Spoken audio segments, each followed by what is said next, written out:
Amin.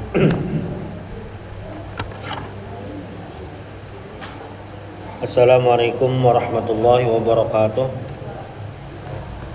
Alhamdulillahirabbil alamin. Alhamdulillahil fatahil alim alladzi arsyada man istafahu min ibadihi lita'allumi wa ta'lim wa ja'ala al-ilma sababan najati wal fawzi bizulfa 'indal malikil azim. Wassalatu wassalamu ala man arsalahu Allahu hadan ila siratal mustaqim wa ala alihi wa sahbihi al-faizin min suhbatihi wa ittiba'ihi bil khuludi fi daril baqa'i wan na'im. Qala al-musannif rahimahullahu ta'ala wa nafa'na bi 'ulumihi wa bikum fid dharain amin. Wal khamisu dukhulul waqti ay ma'rifatu dukhulihi yaqinan aw dhannan bil ijtihad. Wal khamisu yang kelima, nomor 5 dari syarat sah sembahyang. Syarat sah sembahyang itu ada 8. Yang pertama, suci dari hadas kecil, hadas besar. Yang kedua, suci dari najis baik di pakaian, badan dan tempat sholat. Yang ketiga, satrul aurah, menutup aurat. Yang keempat, istiqbalul qiblah, menghadap kiblat. Nah, lalu yang kelima, al-khamis dukhulul waqti, masuk waktu. Ini syarat sah sembahyang. Bila syarat ini kada sah. Amun sebagian ada kada sah juga. Jadi harus seberatan lengkap. Ini syarat sah. Beratan harus lengkap ada. Sebutin ada. Nah, ada sah dah. Yang kelima adalah dukhulul waqti, masuk waktu. Jadi sembahyang kalau dikerjakan saat waktunya ngarannya adaan. Ini yang sesuai standar yang di ayat Al-Qur'an, innas salata kanat 'alal mu'minina kitaban mawquta. Waktunya sudah tertentu. Ini ada anak.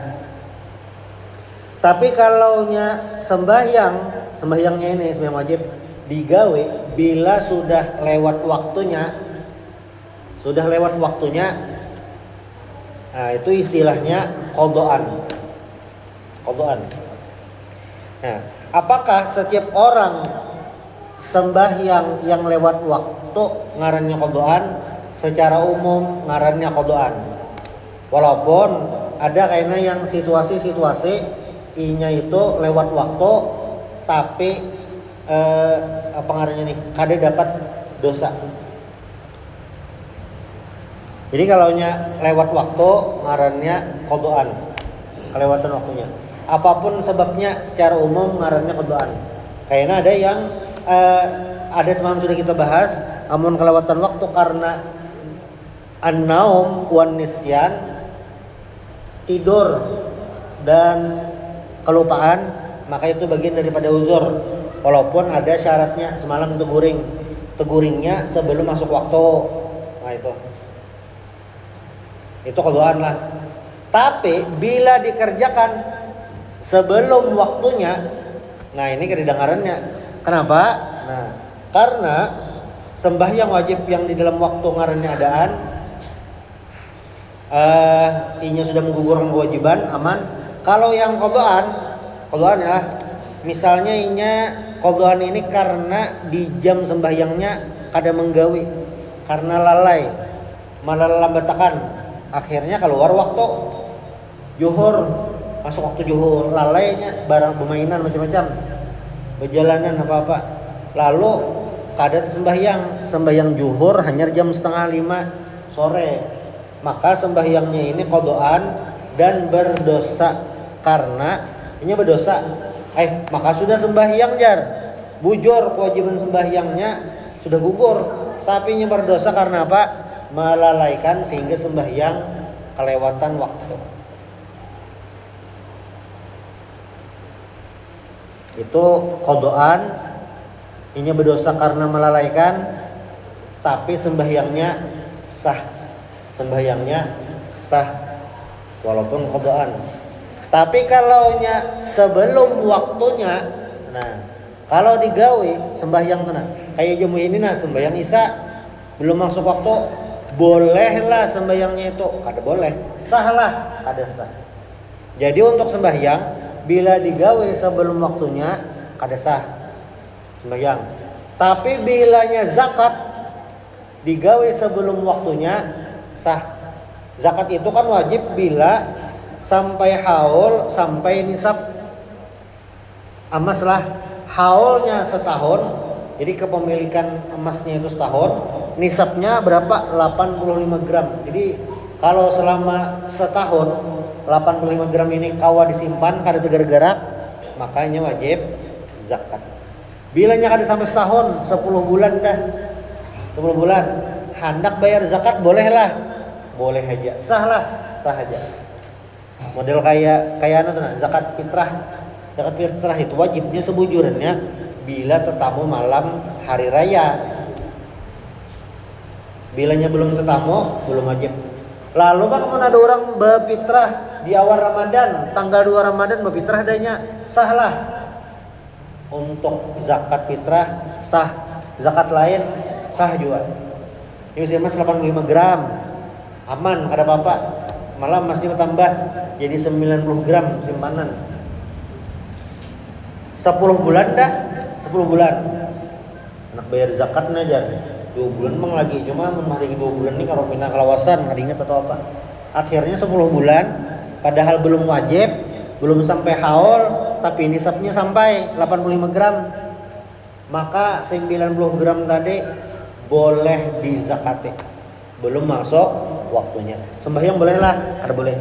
Puasa bolehlah, kada boleh. Berhaji bolehlah, kada boleh juga. Umroh bang, kalau umroh bebas saja waktunya. Nah, itu. Jadi bilanya menggawe sebelum waktunya, maka dilihat ibadah apa. Karena ada juga ibadah yang kada waktu, mengaji, kada ada waktu larangan. Besarnya mengaji apakah? Gimana? Anak mengaji waktu pabila kah? Kada ada larangan. Subuh, zuhur, asar, terserah ya. Waktunya lah. Nah, itu masuk waktu. Nah, ma'rifatu dukhulihi yaqinan aw dhannan bil ijtihad. Jadi, cara tahu masuk waktunya apa? Yakin atau dhannan bil ijtihad, dengan ijtihad. Sudah. Faman shalla biduniha bian haja ma shalla lam tasihha salatuhu. Siapa yang sembahyang tanpa tahu waktu, bahapa aja yang sembahyang, mengira sudah masuk, kada mencek bujur-bujur, sembahyangnya kada sah. Karena syarat kada terpenuhi.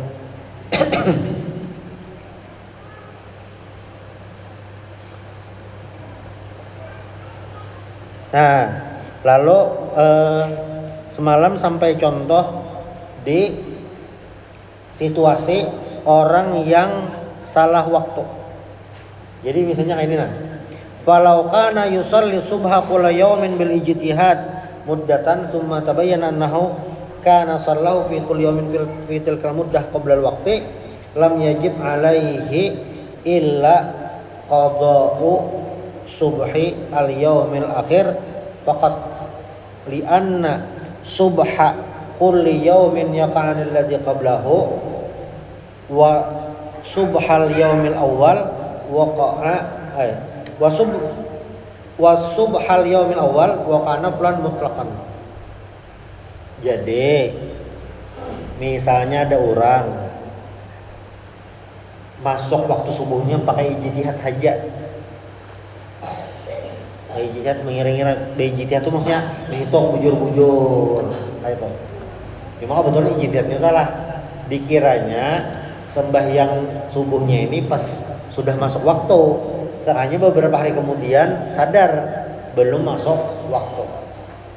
Ini kayaknya tempatnya kada di wadah kita bang, wadah kita kedengaran azan. Biasanya begana di tempat yang azan kada kedengaran, kada tahuan. Lalu kayaknya tahu masuk waktu subuh. Nah, berkira-kira sembahyangnya hari pertama standar waktu subuhnya kayaknya ini jinya.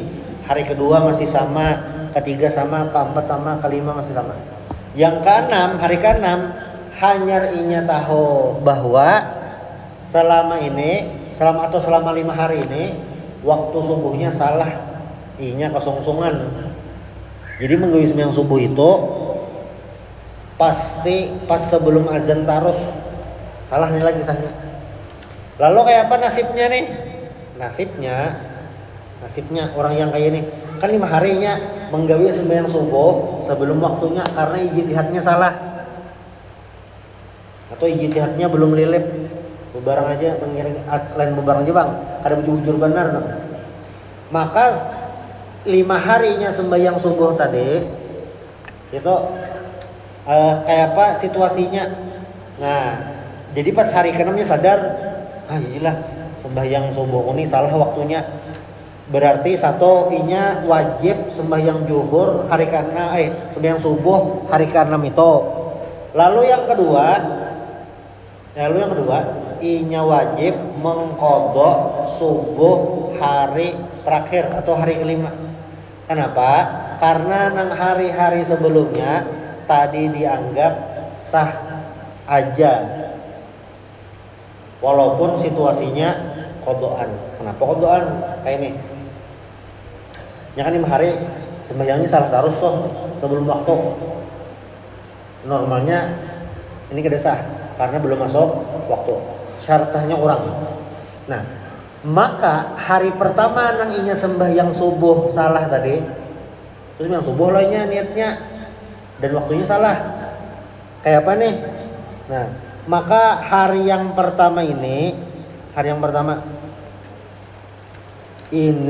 dianggap sembahyang sunat.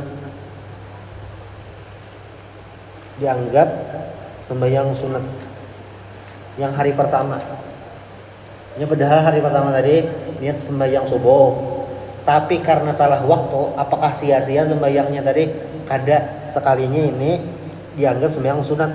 Wa subhal yaumil awal waqa'a naflan mutlaqan. Dianggap sembahyang sunat mutlak. Yang hari pertama salah tadi. Maka niatnya sembahyang subuh lah. Iya niatnya sembahyang subuh. Tapi sebujurnya itu kada sah dipakai gasan sembahyang subuh. Cuma tetap dapat pahala. Apa pahalanya?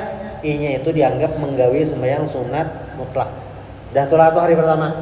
Nah, sembahyang subuh hari kedua itu dianggap sebagai qadhaan subuh hari yang pertama.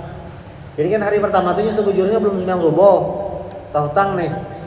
Sekalinya pas hari kedua sembahyang subuh pulang, maka sembahyang subuh yang kedua ini dianggap bayaran qadhaan hari pertama. Yang inya menggawi hari ketiga dianggap qadhaan hari kedua, menggawi hari keempat dianggap qadhaan hari ketiga. Sembahyang subuh hari kelima itu dianggap qadhaan hari yang keempat. Masuk hari yang keenam sudah tahu inya salah, lalu inya sembahyang subuh bujur-bujur dan tambahan sembahyang subuh mengqadha hari kelima. Nah itu bilangnya salah waktu. Karena mengqadha sembahyang ini waktunya tidak terbatas kapanpun. Apabila bilanya ada hutang sembahyang, hendak membayari sembahyangnya terserah waktunya apabila boleh aja hutang sembahyang. Misalnya hari ini hari Senin. Di hari Ahad orang ini keinget sembahyang asar. Kada sembahyang asar. Kada ingatnya. Maghrib sembahyang kayak biasa, Isya sembahyang kayak biasa, Zuhur sembahyang kayak biasa, subuh kayak biasa, zuhur, asar sembahyang kayak biasa. Tapi imbah asar nih akhirnya semalam kan ingat sembahyang asar lah. Pas hari Senin nih lah. Semalam kan ingat sembahyang asar lah. Iya kan ingat kada basar semalam. Karena hauran ini kita langsung sembahyang maghrib. Ini kan ingat basar semalam. Kayak apa nih ya? Inya nih keingatan belum basar pas hari berikutnya dan itu sudah sembahyang asar juga. Nah, maka ketikanya hanya ingat langsung berwudu, langsung mengqadha sembahyang asar 4 rakaat. Maka jar sembahyang imbah sembahyang asar itu kada boleh. Yang kada boleh itu adalah sembahyang sunat yang sebabnya mutaakhir. Pokoknya sembahyang sunat mutlak lah. Sembahyang sunat yang sebabnya mutaakhir atau sembahyang sunat yang mutlak. Itu kada boleh gawe. Ini karenanya mengqadha sembahyang asar boleh-boleh aja. Gitu. Nah, wasahha adaun biniyati qada'in wa aqsuhu haitsu kana jahilan bil hali. Jadi misalnya sembahyang tunai adaan nih nah taniat qadaan atau sembahyang qadaan taniat adaan, kayak apa sembahyangnya? Sah aja. Sebenarnya sah aja selama memang kada disengaja, atau ini sengaja juga tapi sejujurnya kada tahu kisahnya. Harus amun adaan harus disambat adaan, amun qadaan harus disambat qadaan. Ini kada tahu nang itu kayak apa sembahyangnya? Sah aja. Aturannya sembahyang asar itu niatnya qadaan, tapi sekalinya inya di dalam hati teringat adaan. Sahajalah sembahyang asarnya sahajalah sembahyang subuhnya tertinggal ini sahaja. Jadi ada non qadaan itu ada masalah sejujurnya kalau kada diulah-ulah.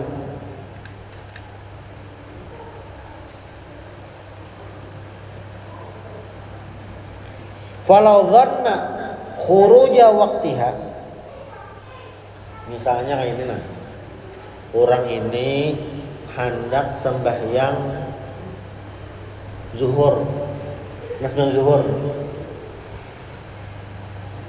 tapi waktunya ini sudah mepet benar ke asar, mepet. Lalu orang ini mengira sudah masuk waktu asar atau waktu sembahyang zuhur sudah habis. Sore kan asar kita jam 4 kurang seperempat lah, atau jam 4 kurang 10. Nah, ininya ada jam, pas kada ada jam atau jamnya mati baterai. HP kada kau melihat. Pokoknya ada kau mencek. Karena hari pina sore ya toh, dikiranya sudah masuk waktu asar. Sehingga inya niat sembahyang zuhur qadaan, usolli fardadz zuhri qadaan, usolli fardadz zuhri 4 rakaatin qadaan lillahi ta'ala. Karena mengira sembahyang zuhur waktunya sudah habis, sudah lewat, makanya mengqadha sembahyang zuhur ini di waktu asar, niatnya mengqadha. Falau dhanna khuruja waqtiha li ghaimin wa nahwi fanawaha qadaan, niatnya qadaan lah. Kemudian apa? Fatabayyana baqa'uhu aw dhanna baqa'ahu fanawaha adaan fatabayyana khurujuhu sahha listimali ahadima bimaknal akhari lughatan. Nah, maka sembahyangnya tadi sahaja. Jadinya kan mengira, nah kelewatan waktu zuhur, nah berarti niatnya harus qadaan nih, sembahyang zuhur nih, karena tegawi waktu asar. Usolli fardadz zuhri 4 rakaatin mustaqbil qiblati qadaan lillahi ta'ala. Allah dalam hati lah. Itu talafuz binatnya, lalu dalam hati Allah saja aku sembahyang pada zuhur 4 rakaat menghadap kiblat, mengqadha lillahi ta'ala. Kalinya pas sudah tuntung hanya rajin asar orang Allahu akbar, berarti kita kelewatan waktu. Salah sembahyang zuhurnya tadi, sahaja sekalinya. Sahaja. Atau sebaliknya. Inya mengira waktu zuhur masih ada. Masih waktu zuhur itu nah masih di dalam. Sekalinya pas sudah tuntung sembahyang zuhur, orang tontongan juga sembahyang asar. Berarti memang gawe sembahyang zuhur ini di waktu asar, kelewatan waktu. Kayak apa sajalah sembahyang zuhurnya tadi. Makanya niatnya adaan. Sekalinya faktanya di lapangan ini qadaan. Sah aja itu, gak tepuhur. Oke. Jadi apa sembahyang apapun yang belum waktunya ini waktu sembahyang apa digawe aja. Asal apa tadi? Jangan menggawe sebelum waktunya itu aja. Bilanya sudah lewat waktu, pokoknya bilanya sudah lewat waktu ngarannya qadaan itu sah aja. Walaupun kadang berdosa karena melalaikan, tapi sembahyangnya sah. Jadi sembahyang qadaan itu adalah sembahyang qadaan ini orangnya lalai. Lalu mau ada sembahyang. Sembahyang qadaan ini adalah sembahyang yang sah, tapi di saat bersamaan inya berdosa juga karena melalaikan sholat. Amunnya kayak itu jar, mengkodok tagun berdosa juga. Baik kalau dosa sembahyang bertambah dosanya. Dosa apa? Dosa kada sembahyang. Jadi bila nyanyi mengkodok tuh dosa lalai sembahyang ya. Kewajiban sembahyang bang sudah gugur. Nah itu adalah orang sembahyang tapi lalai. Ya tadi ini sembahyang kelewatan waktu. Tapi dosanya gugur dah. Dosa menggawe sudah kada lagi. Fa in kana aliman amidan lam yasihha li tala'u bihi. Tapi amun orangnya ni tahu sadar ini aturannya qadaan, tapi diniatkannya adaan. Atau ini adaan, diniatnya qadaan, ini tahu sengajanya kayak itu sahlah sembahyangnya kada sah.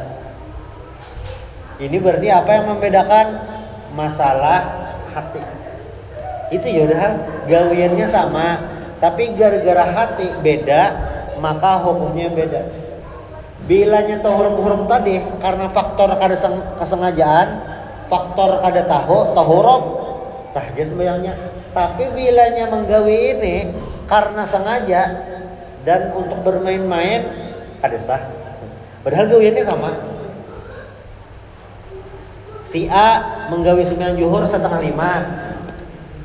Inya teniat adaan.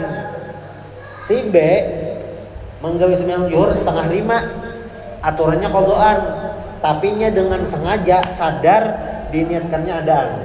Si A yang kada tahu dan kada sadar tadi sembahyang zuhurnya tetap sah.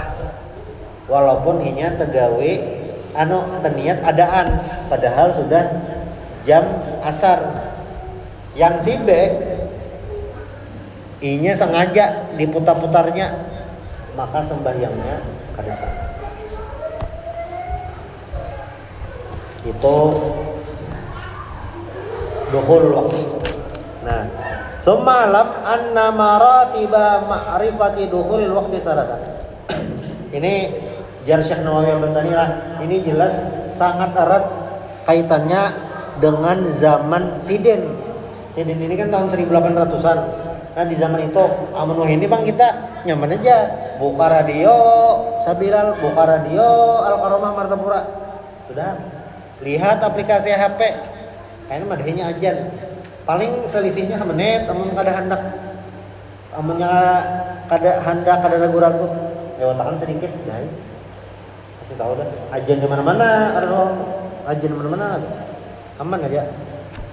Cuman yang bahari lah. Yang pertama al-ilmu binafsihi, tahu dengan diri sendiri, memangnya ada ilmunya itu. Au bi ikhbari thiqati an muayyanatin, atau ada orang thiqah terpercaya yang memberitahu sudah masuk waktu sembahyang. Itu bisa, boleh. Yang ketiga taqlidu thiqatin arifin an ijtihadin. Pokoknya mengumpati orang alim dah. Ini amun inilah kayaknya kurang relevan bang. Kenapa? Karena ini sudah banyak alat tarjih kita masuk waktu. Jelas dah. Sudah habis tentang masuk waktu, dukhul waktu. Lalu syarat sah sembahyang yang berikutnya yang nomor 6 al-ilmu bi fardiyatiha. Tahu sembahyang itu fardu wajib. Itu Ini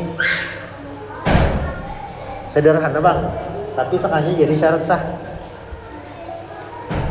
Bikaunis salatil mafrudati fardan wa hadza la budda minhu fi haqqil 'ami wa ghairihi. Qala Syarqawi hadza syartun li kulli ibadatin fa kana al-aula isqatahu.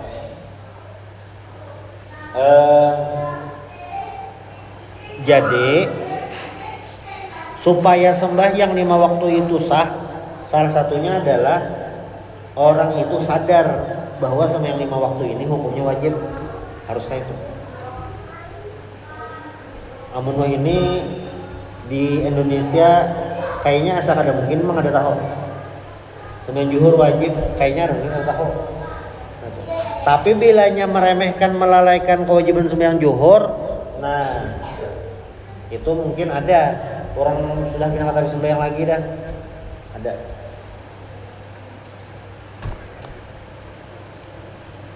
Lalu yang keenam, alla ya'taqida fardhan min furudiha sunnatun. Alla ya'taqida fardhan min furudiha sunnatan. Ini agak aneh juga bang, tapi mungkin ini terjadi. Syarat berikutnya adalah jangan mengiktikadkan atau meyakini sembahyang fardu itu sunnah. Jangan juga ini yang sunnah itu sama fardu. Contoh lah, takbiratul ihram itu rukun dan rukunnya rukun qauli. Adapun mengangkat tangan pas takbir ini adalah sunnah hayat. Sunnah hayat itu bilanya tertinggal sembahyangnya tetap sah. Tertinggal, kada ingat sunnah hayatnya nah, digawe sembahyangnya tetap sah. Nah, kalau yang memakai rumus ini, bila ada orang kada tahu bahwa mengangkat tangan ini sebujurannya kada wajib, lalu dipadahkannya mengangkat tangan ini wajib, maka salah satu syarat sah sembahyangnya bisa bermasalah. Apa syaratnya? Ya tadi alla ya'taqida fardhan min furudiha sunnah. Malah disambatnya Allahu Akbar itu sunnah aja, yang wajib mengangkat tangan misalnya. Nah, ini bisa mempengaruhi kesahan sembahyang. Itu 7. Lalu yang ke-8, ijtinabul mubtilat, menjauhi yang membatalkan sembahyang. Apa gerang yang membatalkan sembahyang? Amun di sini menyontohkan lah. Sebujurnya banyak, ini contohnya aja. Tatwili ruknin qasirin amdan, memperpanjang rukun sembahyang yang hukumnya sunat secara sengaja. Rukun yang pendek dalam sembahyang itu salah satunya adalah i'tidal. Itu handap ya setumat aja, jangan lawas-lawas. Maksudnya sudah tumak ninah lo, dah tumat ya. Tapi bilanya belawas, ya kan yang amun kita paling rancak rukun sembahyang yang lawas paling rancak lah subuh, sujud lawas. Apalagi sujud terakhir itu mungkin lawas. Dan memang sujud itu adalah rukun sembahyang yang tawil, kawa dipanjangin. Jadi misalnya sembahyang sujud terakhirnya lawas benar, ada apa-apa, tidak masalah.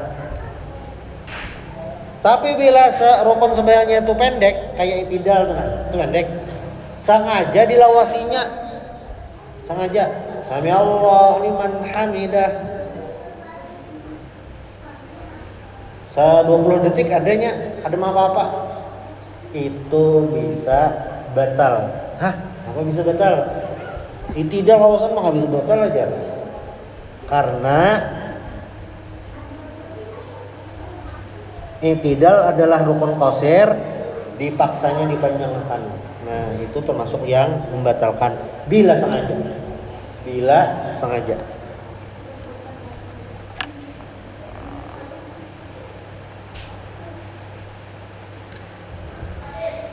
Wa inna ma lam yadhkuril musannifu al-islama wa tamyiza. Nah, di syarat sah ini musannif tidak menyebutkan syarat sahnya Islam dan mumayyiz. Kada menyebutkan. Kenapa? Li'annahuma ma'lumani min taharatil hadatsain. Karena Islam dan mumayyiz itu sudah diketahui dari membersihkan dua hadas kecil maupun hadas besar.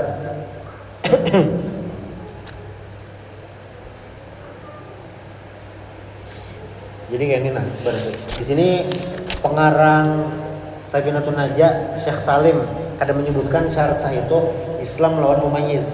Sebujurannya itu wajib. Nah, tumajar siden ujar Syekh Nawawi jadi kada disebutkan karena pembahasan Islam dan mumayyiz ini sudah bisa dipahami waktu kita membahas di nomor 1 semalam, yaitu suci dari hadas kecil dan hadas besar. Nah, dari situ sudah ketahuan syarat sah sembahyang itu mumayyiz, Islam dan mumayyiz. Berarti apa? Berarti kalau ada orang non muslim mencoba sembahyang walaupun inya berwudu tapi belum Islam, sahlah sembahyangnya kada sah. Gara-garanya apa? Kada Islam. Gitu. Kenapa di sini jar musannif kada menyebutkan? Karena sudah disebutkan atau include sudah termasuk di pembahasan yang pertama semalam, yaitu suci dari dua hadas kecil maupun hadas besar. Lalu mumayyiz pulang. Mumayyiz ini kan berakal.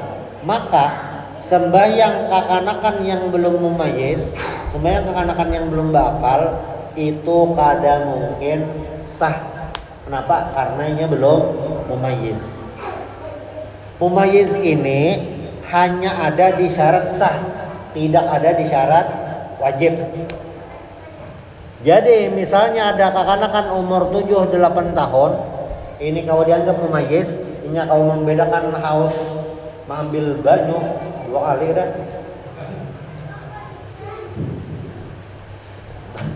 Kau membedakan dah itu. Disuruh tahu, bagus tahu, hirang tahu, putih tahu dah itu. Itu mumayyiz. Maka sembahyangnya sah saja asal syarat rukun bujur-bujur digawe. Wudunya bujur, bacaan sunahnya bujur, itu saja. Tapi nya belum wajib sembahyang. Mumayyiz ini mumayyiz ini sembahyangnya kawasah, puasa kawasah, walaupun belum wajib menggawe.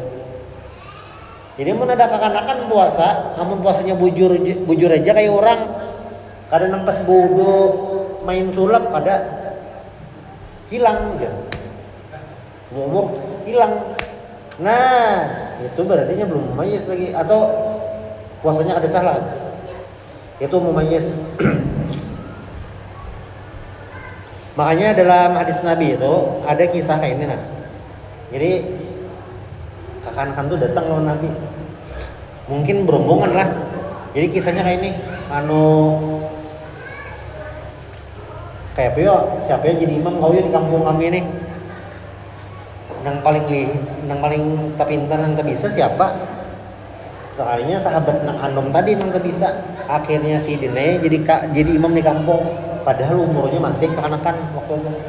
Nah, ini kan salah satu bukti bahwa balik itu lain syarat sah, tapi syarat wajib.